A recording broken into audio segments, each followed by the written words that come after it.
Well, my name's Eliezer Bonilla. I'm pastor of the Abundant Life Church of God in San Antonio, Texas.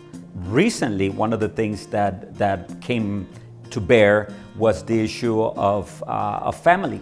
As families being challenged, what is it that we're doing as a church? How are we empowering the next generation?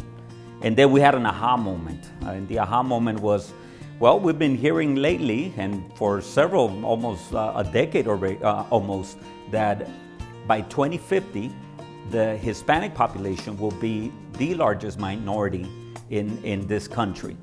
And the question is, what does that mean for us as Hispanic Christians? And we said, well, somebody already told us, you already have a date, 2050. So how are you going to get there? Who you're going to get there with? And all of a sudden, we started shifting our side, and we looked at our 7-year-olds and 5-year-olds that are part of our ministry, and we're saying by the year 2050, these are going to be our 30-somethings and our 40-somethings.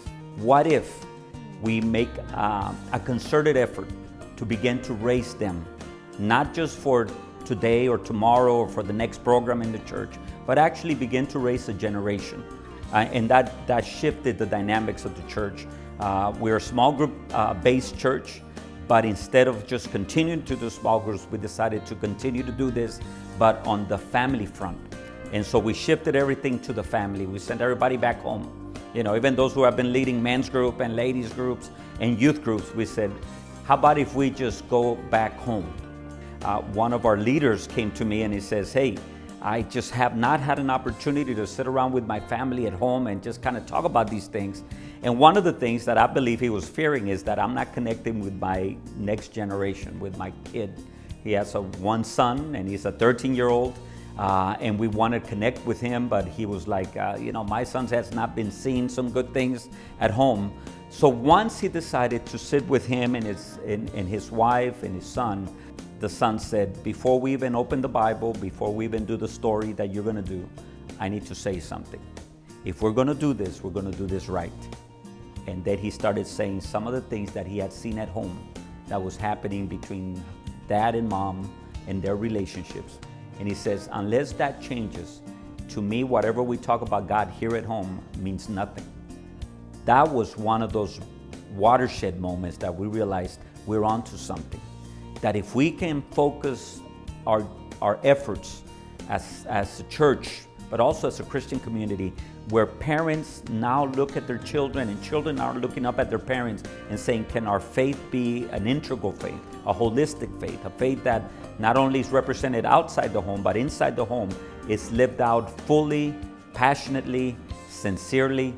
And so when that happened, things began to turn.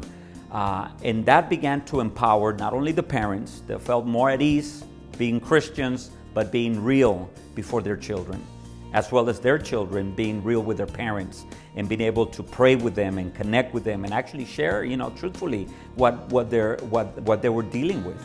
So if there's something we can learn here, that if we allow the generations to connect, let the gospel connect the parents to the children, and let the children live out their faith naturally, I think we're onto something. I think we're onto a biblical something. We have a generation that has not heard the gospel.